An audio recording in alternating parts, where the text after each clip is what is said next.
உயர்வான பண்பையும் சிறப்பையும் எடுத்து காட்டக்கூடிய வகையிலே அமைந்திருக்கிறது. அந்த பெருமானார் ஸல்லல்லாஹு அலைஹி வஸல்லம் அவர்களுக்காகத்தான் இன்று நாம் விழா எடுத்து அவர்களுடைய புகழையும் பெயரையும் சொல்லி சொல்லி மகிழத்தக்க அளவுக்கு நாம் அமர்ந்திருக்கிறோம். சுப்ஹானல்லாஹ். காரூணிய திருநபி ஸல்லல்லாஹு அலைஹி வஸல்லம் என்று சொன்னார்கள், 1400 ஆண்டுகளுக்கு முன்பு கூறி போன்ற பெருமானாருடைய அந்த திருவாக்கியம் இன்றளவு மட்டுமல்ல, உலக அறிவு நாள் வரையிலும் முஸ்லிம் சமுதாய மக்களுடைய உள்ளத்திலே ஆழமாக பசுமரத்து ஆணி போல் பதியக்கூடிய ஒன்று. இன்னமா புஇஸ்து லிஉத்தம்மிம மகாரிமல் அஹ்லாக். நிச்சயமாக நான் நபியாக அனுப்பப்பட்டதல்ல, நற்குண சம்பூர்ண ஒழுக்கங்களை பூர்த்தியாக்குவதற்காகவே நான் அனுப்பப்பட்டேன் என்றார்கள் நபி ஸல்லல்லாஹு அலைஹி வஸல்லம்.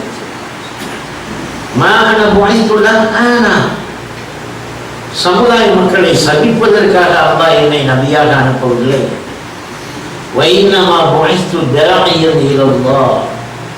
அல்லாஹ் என்னை நபியாக அனுப்பியதல்ல, மக்களை அல்லாஹ்வின் சமூகத்திற்கு அழைக்கக்கூடிய ஒரு தூய பணியை மேற்கொள்வதற்காகவே அல்லாஹ் என்னை அனுப்பினான். பெருமானார் அவர்களுடைய இந்த திருவாக்கியங்கள் எல்லாம் நபிகள் நாயகம் ஸல்லல்லாஹு அலைஹி வஸல்லம் அவர்களுடைய நபித்துவத்தினுடைய நோக்கம் என்ன என்பதை அருமையாக நிரூபித்து காட்டக்கூடிய வகையிலே அமைந்திருக்கிறது. இலட்சத்துக்கும் அதிகமான நபிமார்கள் இந்த உலகத்தில் தோன்றினார்கள். அந்த நபிமார்களுக்கெல்லாம் இறுதி தீர்க்கதரிசியாக காரூணிய திருநபி ஸல்லல்லாஹு அலைஹி வஸல்லம் அவர்களை ஒரு முழுமை பெற்ற நபியாக அல்லாஹ் அனுப்பி வைத்திருக்கிறார். அவர்களுடைய அந்த திருநாமத்தை சொல்லுகின்ற பொழுதெல்லாம் நம்முடைய வாய் இனிக்கிறது, நெஞ்சு இனிக்கிறது, அங்கமெல்லாம் சேர்ந்து நிற்கிறது. முஹம்மது என்று வாய் நிரம்ப நாம் சொல்லுகிறோம். சின்னஞ்சிறார்களிலிருந்து பெரியவர்கள் வரையிலும் அந்த திருநாமத்தை உச்சாரிக்காத நேரமே இந்த உலகத்தில் இல்லை என்று சொல்லத்தக்க அளவுக்கு அவர்களுடைய திருநாமம் உயர்வு பெற்று திகழ்ந்து கொண்டிருக்கிறது. எனது அருமை சகோதரர்களே, அஷ்ஹது அல்லா இலாஹ இல்லல்லாஹ் வ அஷ்ஹது அன்ன முஹம்மதன் ரசூலுல்லாஹ், இந்த ஒப்பற்ற திருவாக்கியம், இந்த தாரக மந்திரத்தை தான் உலக முஸ்லிம்கள் எல்லாம் மனதில் ஆழமாக பதிய வைத்துக் கொள்ளக்கூடிய சூழ்நிலையில் நாம் இருக்கிறோம். ஒரு மனிதன் இஸ்லாத்தில் ஏற்றுக்கொண்டார், இஸ்லாத்தில் தழுவிவிட்டார் என்பதற்கு ஆதாரமாக இந்த கலிமாவை சொல்லவில்லையானால் அவர் முஸ்லிம் அல்ல என்று சொல்ல வேண்டும். லா இலாஹ இல்லல்லாஹ் என்று சொன்னால் மட்டும் போதாது, லா இலாஹ இல்லல்லாஹ் முஹம்மதுர் ரசூலுல்லாஹ் என்று சொல்லி அவர் இஸ்லாத்தை ஏற்றுக்கொள்ளக்கூடிய அளவுக்கு இருக்க வேண்டும் என்பதை நிரூபித்து காட்டக்கூடிய ஒரு சூழ்நிலையை அல்லாஹ் உருவாக்கி இருக்கிறார். கண்ணியத்திற்குரிய பெரியவர்களே, பெருமானார் ஸல்லல்லாஹு அலைஹி வஸல்லம் அவர்களுடைய திருநாமத்தை நாம் சாதாரணமாக எண்ணிவிட முடியாது.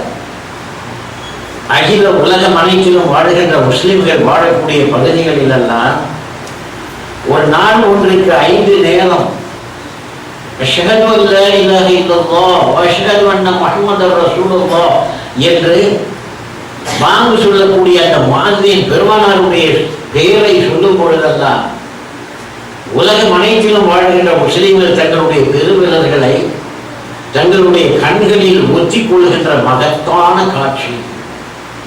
யா குர்ரத ஐனி வ யா சமரத ஃபுஆதி, என்னுடைய கண்ணின் குளிர்ச்சியே, என்னுடைய உள்ளத்தின் இன்பமே என்று நாம் வாயார மனமாற சொல்லி அந்த பெருவிரலை கண்களில் ஒத்திக் கொள்கிறோமே, அந்த பெருமானார் ஸல்லல்லாஹு அலைஹி வஸல்லம் அவர்களுடைய திருநாமத்துக்கு நாம் கொடுக்கின்ற கண்ணியம் அதுதானே.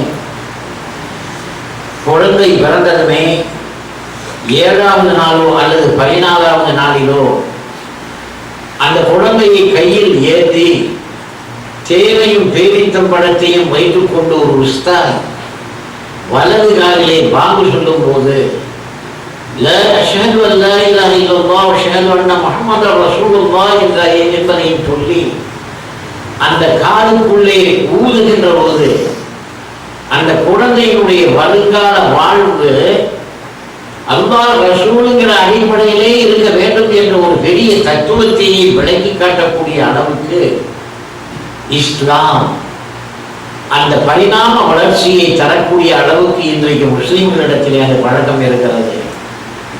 வலது காலில் மட்டுமல்ல, இடது காலிலேயும் அந்த பெருமானாருடைய பெயரை சொல்லி ஊதப்படுகிறது.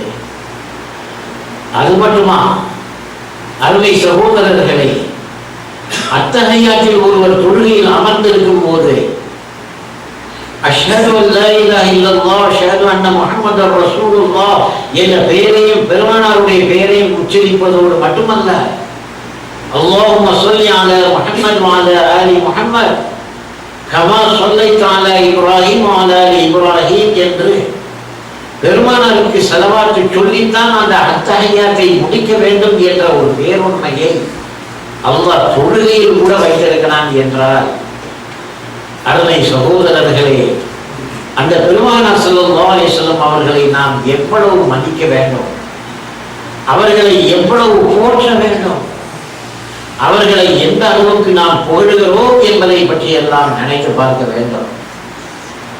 எல்லாம் அல்லாஹ் மிகப்பெரிய கிருபையாளன், மிகப்பெரிய ஆற்றல் படைத்தவன், கருணை உள்ளவன்.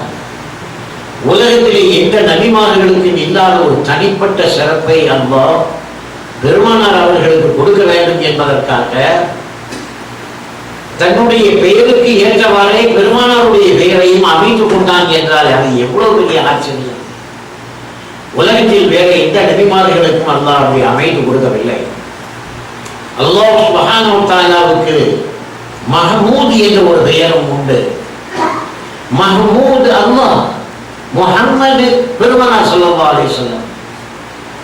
அஸ்மாஉல் ஹுஸ்னாவிலே அல்லாஹ்வுடைய திருநாமங்களில் ஒன்றாக மஹ்மூத் என்று நாம் பார்க்கிறோம். மஹ்மூத், முஹம்மத் இரண்டு பெயர்கள். அந்த ரெண்டு பெயர்களுக்குள்ள வேறு சொல் ஒன்றாக இருந்தாலும் பொருளும் ஏறக்குறைய ஒன்றுதான்.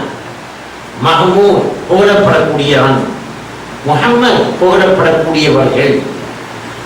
தன்னை போலவே தன்னுடைய ஹபீபையும் அதே பெயரை குறிப்பிட்டு அந்த புகழுக்கு அவர்களை உரிமையாக்க வேண்டும் என்று அல்லாஹ் நினைக்கிறார். நினைத்து விட்டதன் காரணமாகத்தான் அல்லாஹ் தனக்கு மஹமூத் என்றும் தன்னுடைய ஹபீபுக்கு முஹம்மது என்றும் பெயரிட்டான்.